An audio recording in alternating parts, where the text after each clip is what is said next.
여러분 안녕하세요 롱장입니다. 오늘은 정부의 스탠스를 엿볼 수 있는 기사가 나와서 여러분이랑 같이 다뤄보면 좋을 것 같아서 영상을 켰습니다. 시청하시기 전에 구독하기, 좋아요, 멤버십 부탁드리고요. 제 멤버십은 매주 토요일 라이브를 진행하고 있습니다. 집값 아직 불안, 이번 주 제초안 완화 신중 모드 이렇게 나와 있는데요. 원희룡 장관님 폐지는 없다. 그러니까 마이크로하게 조정하겠다는 거죠. 제초안, 재건축 초과이익 환수에 대해서 재건축이 막 이렇게 활발하게 돌아가는 걸 도와주지 않겠다는 거고요. 제초안 개편안 발표, 미세 조정 거치를 되어 있습니다. 그리고 사실 여기에 엮여서 분양가 상한제 얘기도 나와야 되는데 또 빠져있죠. 뒤에서 다시 말씀을 드릴게요. 그리고 밑에 신중 모드 지속, 거래 정상화 등 필요했는데 무슨 내용이냐면 지금까지 발표한 것들이 시장에 거의 영향이 없었다는 거고 지금처럼 뭔가 규제를 살짝 건들고 푸는 그러한 행위들, 그러니까 그런 마이크로한 어떤 정책들이 이런 기조가 유지될 전망이라고 얘기하고 있는 거예요. 부총리님께서 나와서 부동산 시장의 급등도 급락도 바람직하지 않다. 하향 안정화가 정책의 방향이라고 언급하셨다고 합니다. 그러니까 지금 이대로 쭉 가겠다는 거예요. 이게 지금 현 정부의 스탠스입니다. 그래서 여러 가지 보면은 의견이 나와 있는데 제 의견을 좀 정리해서 또 의아한 점을 말씀드리면서 여러분 의견이랑 같이 비교를 해보시면은 재밌지 않을까라는 생각이 들어요. 일단은 저는 지금 정치학적으로 봤을 때 지금 국토부 장관님이나 아니면 부총리님이 말씀하시는 게 스마트하다고 생각을 해요. 왜 그러냐면 지난 정권이 5년 동안의 규제를 30번 가까이 냈고 세무사님들이 헷갈릴 정도로 세금이 복잡합니다. 그런데 거기에 사실은 엄연히 따지면은 건드릴 수 있는 엄연히 따지면 정책이나 어떤 요소들이 엄청 많아요. 근데 그 중에서 지금 건드리시는 게 제초안도 요만큼 풀어요. 그리고 규제 지역도 간을 보면서 요만큼씩 풀어요. 그리고 대출도 풀어준다고 말은 하지만 여러분 은행 가보셨어요? 내려온 거 없어요. 대출이 풀린 게 거의 없습니다. 이런 식으로 거의 모든 영역에 손을 대는 것처럼 언론화시키고 있지만 정작 중요한 건 바뀐 게 없습니다. 정작 중요한 거는 한두 가지가 아니겠지만 여러분 5년 동안 30번에 가까이 규제가 나왔는데 이게 다 정리가 한 번에 되겠습니까마는 일단 대출 중지됐던 거, 대출이 제대로 안 나오는 거랑 그리고 취득세, 그리고 종부세 이런 것들이 굵직굵직한 문제인데 이건 야당과의 어떤 협의가 없으면 통과가 안 되는데 요번에 보셨겠지만 야당은 뭔가 공짜로 통과시켜줄 마음이 전혀 없습니다. 그리고 정권이 바뀐 거에 대해서 굉장히 날을 세우고 있는 것 같습니다. 그래서 쉽지 않은데 그런 와중에 정치인을 하시는 분들 입장에서 국민들에게 열심히 일하는 모습을 보여줘야 되고 또 부동산에 대해서 기존에 얘기한 게 있기 때문에 뭔가 액션을 계속 취해야 된단 말이에요. 그런 면에서 이런저런 거를 가지고 나와서 말씀을 하시는 것 같아요. 선을 지키는 것 같아요. 국민들이 관심이 있을 법한 어떤 규제를 들고 나와서 사람들이 그래도 좀 알아들을 만큼 해지를 하는데 시장에 영향이 없을 만큼만 건드리는 그 정도인 것 같습니다. 근데 요거를 제가 의아한 점이 뭐냐면은 여기 보시면 맨 밑에 신중 모드 지속, 거래 정상화 등 필요로가 나와 있는데 뭐냐면은 요거예요. 급등도 싫고 급락도 싫다. 하향 안정화가 정책의 방향이라고 말씀을 하셨거든요. 근데 저는 약간 의아한 거예요. 의아한 거. 왜냐면 이게 제가 예전에 말씀을 드렸지만 지금 부동산에 대해서 국민들이 관심이 많이 떠나고 있거든요. 근데 지금은 아직 부동산에 사람들의 관심이 굉장히 많다고 판단을 하고 계신 것 같은데 여러분이 생각하시기에 지난 5년, 6년의 정권을 바라봤을 때 정권이 얘기한 대로 되던가요? 근데 요번에도 정권이 말한 것처럼 되는 것 같잖아요. 무슨 말이냐면 일단 정리하고 싶은 게 지금 부동산에 일어나는 현상들은 전 정권이 한 거예요. 쉽게 얘기해서 만약에 지금 부동산 시장의 모습이 여러분이 바라던 모습이고 정권에서 뭔가 부동산에 대한 컨트롤권을 줬다는 생각이 들면은 그건 전 정권의 공이에요. 제가 지금 정권에 대해서 지지한다 안 한다가 아니라 그냥 팩트는 있는 그대로 말씀을 드리는 거예요. 아마 여러분도 이건 이해가 되실 거라고 생각을 해요. 전 정권에서 욕먹으면서 5년 동안 한 게 드디어 어떤 과실을 맺는 건데 현 정권에서 약간 이렇게 모습을 갖추고 있는 거고 굉장히 뭔가 많이 건드리고 있는 것처럼 나오고 있지만 시장은 꼼짝을 안 하고 있죠. 왜냐면 근본적인 문제가 이게 아니거든요. 근데 보시면은 언론들을 보면 지금 부동산 시장이 거의 끝났다라고 얘기하고 있거든요. 거의 IMF나 국제금융위기처럼 얘기를 하고 있고 완전히 시장이 이제 거의 완전히 바닥이라고 얘기를 하고 있습니다. 더 내려갈 수도 있다는 얘기를 하는 분도 계시지만 어쨌건 지금 최악의 상황이라고 얘기를 하고 있는데 이게 보면은 계속 신중 모드? 이거는 뭔가 시장을 자극할 수 있다라고 말씀을 하시는데 전 이게 되게 애매한 거예요. 무슨 말이냐면 지금 시장을 보고 플레이를 하시는 게 아니라 사람들이 여태까지 보여줬던 부동산에 대한 반응을 가지고 하시는 것 같아요. 저는 그런 느낌이 들어요. 지금 시장을 보고 만약에 플레이하실 거면 사실 규제를 많이 풀어도 꼼짝을 안 해요. 아시잖아요. 시장을 이렇게 묶어놓은 요소들이 있고 이미 시장에 나가보시면 실제로 시장에 참여하는 분들이 공포에 질렸어요. 어지간하면 떨지 않던 매도인들조차도 지금은 완전히 겁에 질렸습니다. 아닌 분들은 있다고 말씀하시지만 현장에 나가면 불과 몇 개월 사이에 특히 최근 한 3개월? 한 3, 4월 달부터 시작이 됐는데 7, 8, 9월 넘어오면서 진짜 심각한 것 같아요. 제가 봤을 때. 왜냐면 추석이 지나면 좀 괜찮아지겠지, 언제면 괜찮아지겠지 기대를 하시다가 기대가 실망으로 변하니까 다들 거의 저는 좌절하는 모습을 많이 봤거든요. 부동산 사장님들도 거의 뭐 포기하셨고요.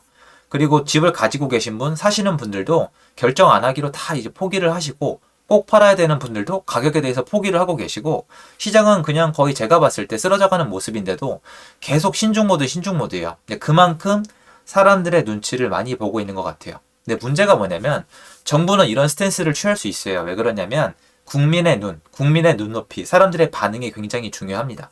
이거를 통해서 국민들에게 만족을 안겨주고 표를 받아야 본인들이 하고 싶은 정책을 펼쳐나갈 수 있는 거니까 이건 정치학적으로 맞는데 과연 이게 지금 시장에 맞냐고 따졌을 때 저는 아니라고 봅니다. 그러면 규제를 다 풀어야 된다는 뜻이냐? 아니에요, 저는 그 뜻은 아니에요.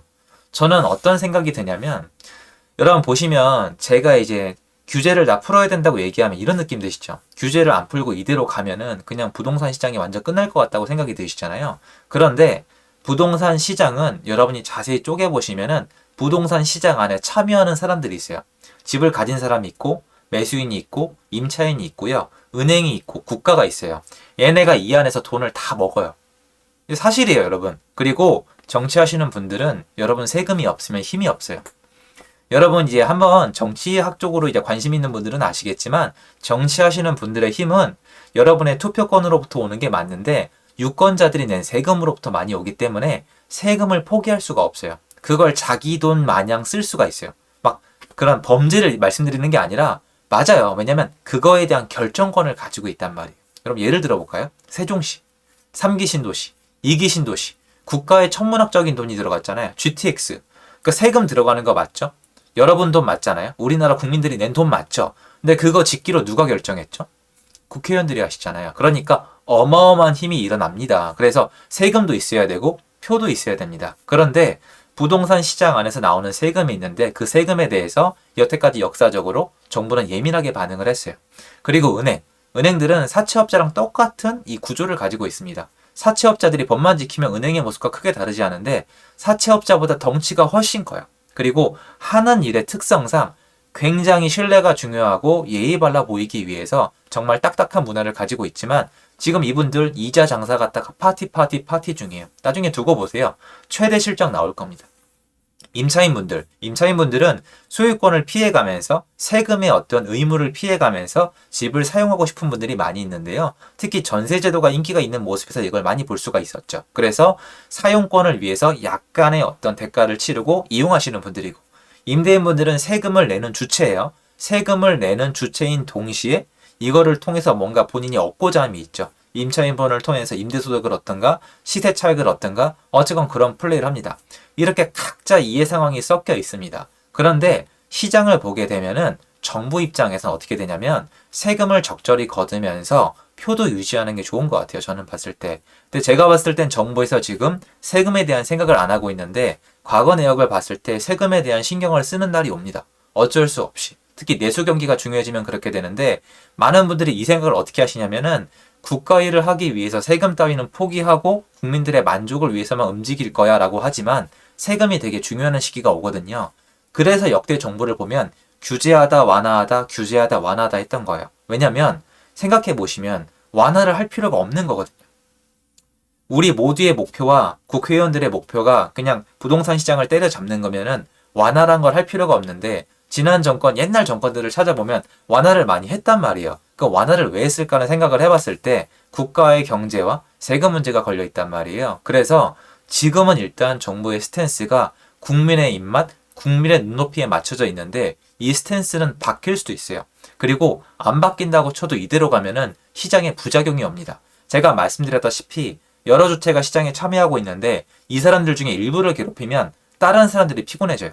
한쪽이 이득을 보면 한쪽이 불혜택을 봅니다. 근데 정부는 절대 불혜택을 안 보려고 그래요. 세금만 계속 징수하면 되기 때문에 그 안에서 은행이랑 임대인이랑 임차인이랑 박이 터지게 싸우거든요. 그런데 그 안에서 정부가 손해를 보는 과정이 나오면은 그걸 또 바꾸곤 합니다. 그런데 지금은 이대로 갔을 때 제가 봤을 때 정부는 이득을 보면서 그리고 지금은 은행이 많은 걸 가져가요. 은행이랑 정부가 많은 걸 가져가는 동시에 임차인이랑 임대인이 둘 다 힘들어가는 시장이에요. 월세가 올라가고 있고 집 처분 못하고 그런 과정에서 점점점 이렇게 되면 특히 임대인을 자극을 많이 하게 되면은 세금에도 문제가 생겨요.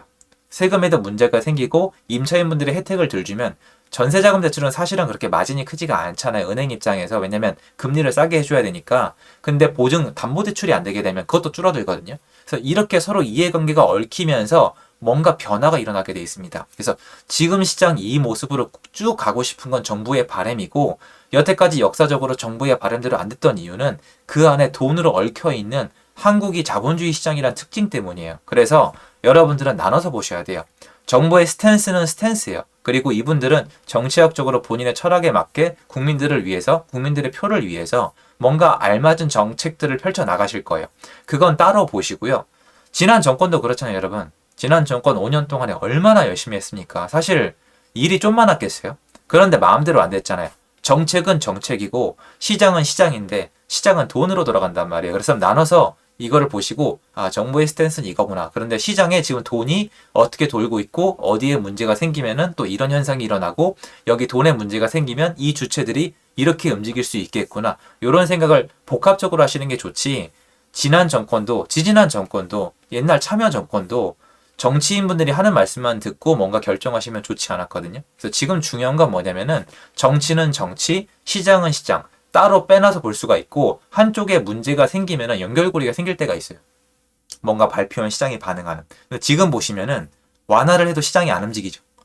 정책적으로 뭘 해도 시장이 방향을 바꿀 마음이 없이 똑같이 그대로 있잖아요. 이거는 지금 연결고리가 없는 거예요. 따로고 따로예요. 그래서 시장을 따로 보실 때라고 생각을 하고요. 앞으로 한동안 정부가 뭘 발표를 하든 시장은 움직이지 않아요. 이미 그게 먹힐 게 없고 제일 중요한 시장을 망가뜨리니까 시장을 정상화시켜 놓는 정책을 제가 지금 저는 거의 결론을 내렸는데 할 마음 없으세요. 안 할 겁니다.